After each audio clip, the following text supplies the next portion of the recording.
On est sur un niveau hyper important sur Bitcoin, mais également sur les autres crypto-monnaies. Nous sommes sur une confluence entre la RLZ et un Fair Value Gap en weekly, donc qui est le carré vert que j'ai dessiné. Donc c'est une zone hyper importante parce que ça peut être la zone de bottom pour repartir sur un rebond.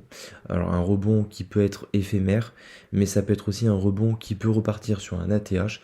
Donc on verra ça sur les prochains jours, mais en tout cas cette zone est hyper importante puisque si on perd cette zone de rechargement, mais également ce fair value gap en weekly, malheureusement on ira sous les 74 508 $, puisque du coup tous les stops des longues qui ont été faits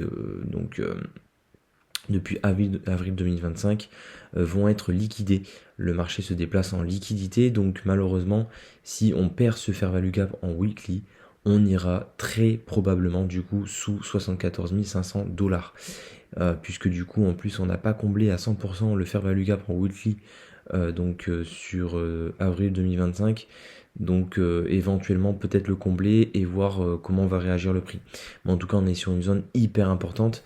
On va essayer de voir si des fair value gap en weekly baissier se sont pas installés. Effectivement il y en a un, alors je vais vous le dessiner ici. Hop, donc on va le mettre en rouge bien évidemment.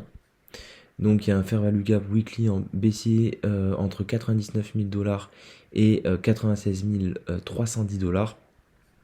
Il faut absolument donc bien évidemment le combler. Donc on va essayer de regarder, on va se remettre en daily.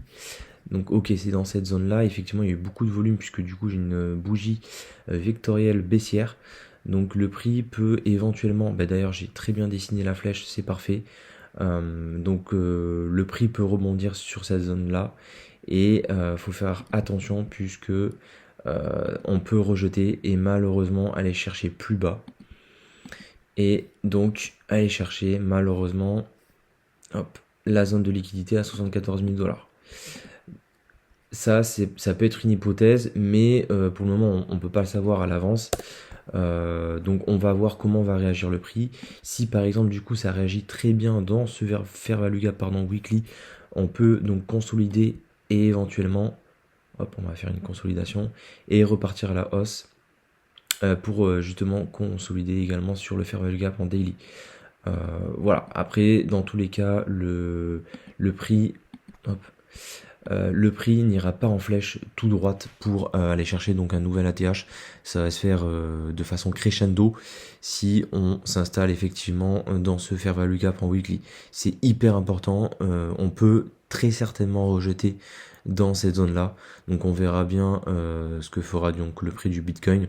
Je ferai une vidéo dans les prochains jours pour voir comment réagit donc le Bitcoin. Voilà, bon, en tout cas le biais est quand même plutôt on va dire bullish à court terme, très court terme, puisqu'un rebond doit se faire vu toute la liquidité, enfin du moins tous les shorts, les pressions vendeuses qui se sont accumulées et qu'on n'est pas allé chercher.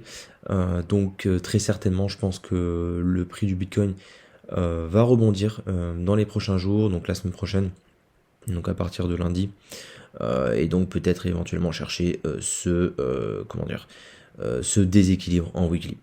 Globalement sur l'Ethereum c'est à peu près pareil. On est pareil sur la zone de fair value gap en weekly, donc elle a été comblée parfaitement à 100%. On a vraiment c'est millimétré, hein. On le voit, hein. Donc ça a été fait à 2621 et la zone de rechargement. Le fair value gap en weekly haussier pardon, je vais y arriver, c'était jusqu'à 2737 $. Donc honnêtement on est sur vraiment une très très bonne zone. Pareil, il y avait une petite confluence avec la zone de rechargement qui commençait à 2740 à peu près $. Donc à voir ce que va faire le prix. En tout cas si c'est rejeté, on ira chercher donc on va dessiner d'ailleurs ici, on ira aller chercher le plus bas malheureusement de juin 2025 qui était à 2115 $, et donc combler après ce fair value gap en daily. Voilà, je m'arrête ici. N'hésitez pas à mettre un like et à vous abonner pour donc les prochaines analyses. A plus tard, ciao ciao.